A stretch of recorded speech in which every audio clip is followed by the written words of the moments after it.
Hi, நம்ம இன்றைக்கி பார்க்க போகிறது பேக்கரி சாண்ட்விச்.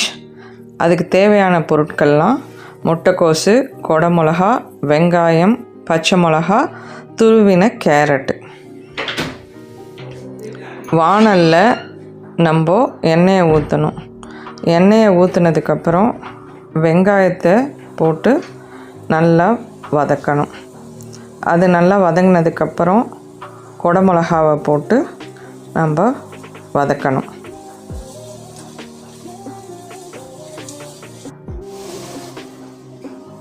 ஒரு 1 minute நல்லா வதங்கினதுக்கப்புறம் நம்ம துருவி வச்சுருக்க கேரட்டை அதில் போட்டுட்டு அதையும் நல்லா நம்ம கலந்து விடணும்.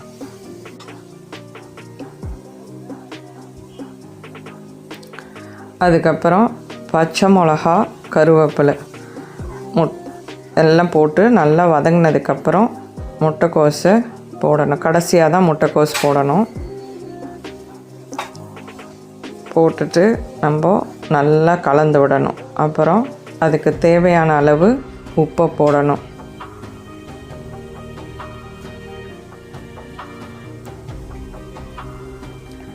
மஞ்சத்தூள், மிளகாய்த்தூள் 1 ஸ்பூன் போட்டால் போதும். பச்சை மிளகா போட்டிருக்கிறதுனால கொஞ்சமாக போட்டால் போதும். அதுக்கப்புறம் கரம் மசாலா 1 ஸ்பூன் போட்டு நல்லா எல்லாத்தையும் கலந்து விடணும். ஒரு 2 minutesக்கு அடுப்பை நல்லா சிம்மில் வச்சுட்டு அந்த ரா ஸ்மெல்லாம் போகிற அளவுக்கு நம்ம வதக்கணும்.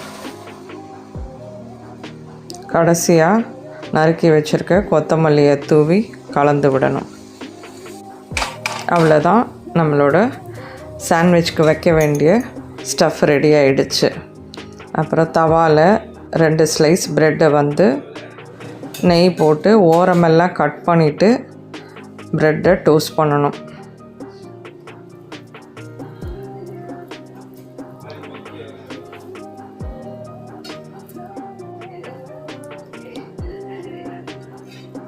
நல்லா 2 பக்கமும் டோஸ்ட் ஆனதுக்கப்புறம் வதக்கி வச்சுருக்கிற காய்கறியை அதுக்குள்ளே வச்சு நம்ம நல்லா க்ளோஸ் பண்ணிடணும். அவ்வளோதான், நம்ம சாண்ட்விச் ரெடி ஆகிடுச்சு. சிம்பிளாக ஈஸியாக தான் இருக்கும், ட்ரை பண்ணி பாருங்கள்.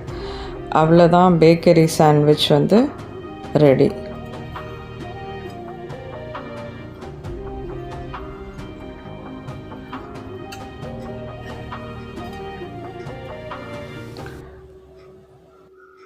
அப்படியேவும் சாப்பிடலாம், இல்லை நம்ம சாஸ் வித்தும் சாப்பிட்லாம்.